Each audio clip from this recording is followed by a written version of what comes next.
So Tim, thanks for meeting me here today, and thanks for giving the wonderful TED Talk. Can you just give us a quick summary on what you talked about today? Sure. I was part of a speaker block on self-expression, which actually interfaced really well with the work I do on plants.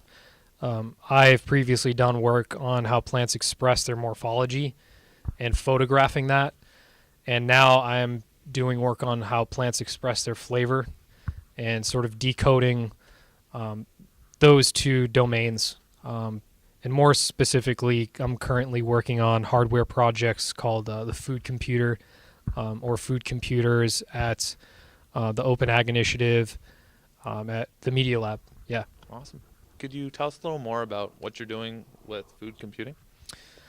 Sure. I showed you the personal food computer, and for the past 8 months to a year, have been on the engineering end of our bigger project. The food server is the proper name for it. So we like to reappropriate this computer language. So you have the personal food computer, then you have the food server. You might think of it as like a food data center.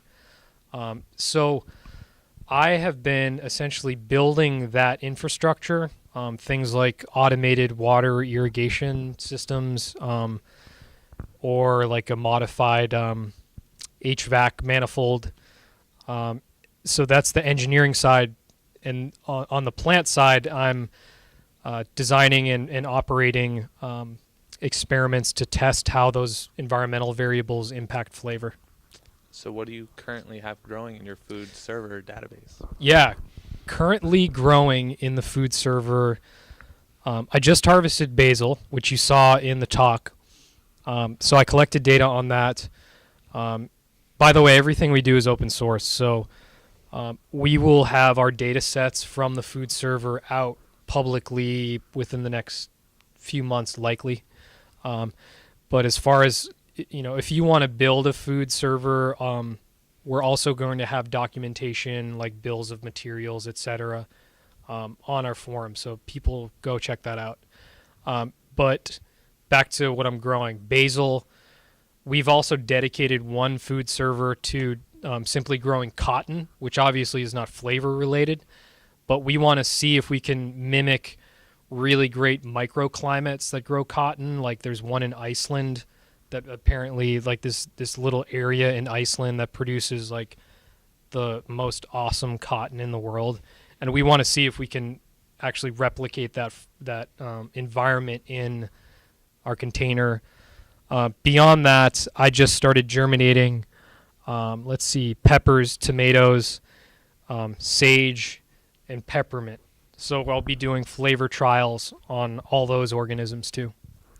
So with the food server, I'm sure that environment is very controlled, and you have to tweak variables as necessary. Yep. I'm curious about the camera or the equipment necessary to do that. Yes. So in that presentation, I touched on some camera actuators that I had designed. So those actuators will be soon enough integrated into the food server. So if you imagine like a 2x4 foot tray of basil, that's in a hydroponic tray. Just above it, we could have a camera, like a how would you call, like a spectrometer that can actually see wavelengths below and above wavelengths that our human eye can see. So the camera will be able to sort of autonomously detect things like stress of the plant, certain health conditions of the plant according to the color it's emitting. And my mechanical actuators will be the sort of thing moving the camera around. Hopefully that'll be integrated soon enough. And in the interim, I'm using my actuators just for kind of ad hoc recreational time-lapse stuff inside the containers too. Are you working on any other projects that are agricultural related? Agricultural, yeah. So I touched on the tree computer. We are trying to build a very intelligent growth chamber to grow a tree from sapling to maturity. And we're super excited about that. So you saw a quick shot of a time lapse of us constructing that. And then I want to give a shout out to Dr. Ariel Johnson, who has taken the food computer and forked it, as computer scientists would say, and turned it into a automated fermentabot, as we call it. So instead of incubating plants that are growing in the chamber, she's actually incubating fermentation experiments, so she can do stuff like make miso or sauerkraut, and save those environment recipes so chefs all around the world can produce the same flavors. Yeah. Great. I know you mentioned that you're working to make an open source data set, or it currently is. So based off what your experience provides, you can share that with everyone else. Do you know if anyone else is currently using it or looking at this idea? Currently using, so yeah, our data have been shared publicly. We have had limited data because we're really just getting our food servers launched, and I'm certain that people are going to be very interested in this data, because if you can imagine, if we can grow really high quality cotton, for instance, or let's say basil as well,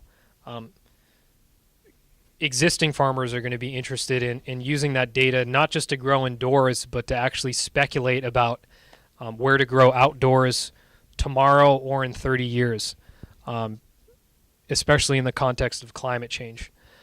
In terms of, I think there was a second part to your question that I'm not sure about. So you were saying, are people using our data? People are more using our open source hardware and software on GitHub. And our data will be flying off this food server in the short term. So, right. Yeah. I was wondering if there was any point that you'd like to drive home with your speech today. Yeah, I would like to drive home the fact that there was a bit of an undertone, perhaps an overtone, in my talk that I'm not necessarily a diehard scientist, right? I mean, I was very much on the path of becoming a PhD plant scientist, for instance, but I started scratching these itches of mechanical engineering and photography and art and design, and actually figured out a way to consolidate these things so that I can pursue them simultaneously. And I figured this is a youth event. We're actually at a school.